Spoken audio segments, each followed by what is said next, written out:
Good evening to everyone. This is the Power of Healing with Uthabi Ungowekhethelo. Yo, ngiyazigulela mina flu. Guys, be careful. This flu is not good, eh?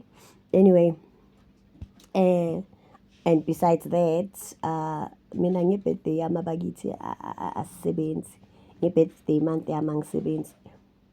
Thina abantu bethu abalibe bakutshela ngokusebenza njalo isibhizinisi angithi ubizo. So bayaphumula nabo. Sike sibaphumuze nje. So anyway, angikho lapho. Somebody asked ne. I saw a video somebody saying why uzofundisa abantu ngespirituality. Mina yena umuntu lo yathi yena ngeke afundisa abantu ngespirituality because umuntu ufanele ngoba sikhipha imfihlo na. Niyazwa isikhipha imfihlo guys. So that ningadlalwa abantu.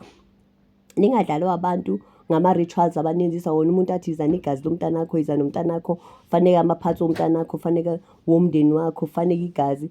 Banenzisa ama-blood rituals. That is why sifunda spirituality.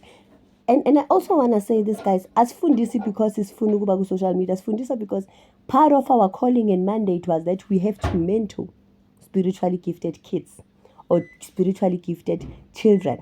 That's why sifundisa. Asifundisi ngoba sifuna ukuzenza abahle. God knows I have so many things to do with my time. Believe me. But then, guys. But because mandate ephuma, if you follow through my journey, you will understand what I mean. Mandate ephume ebantwini abadala.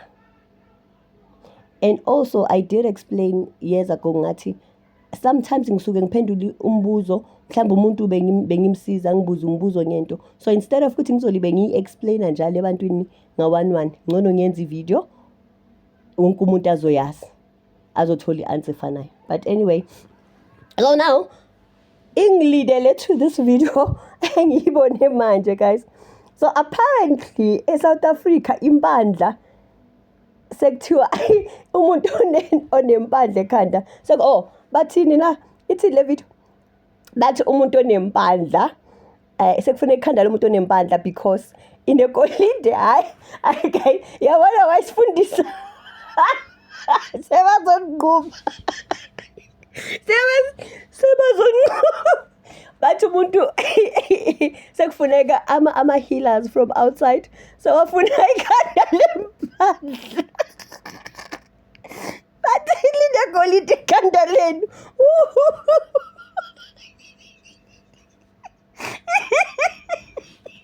So guys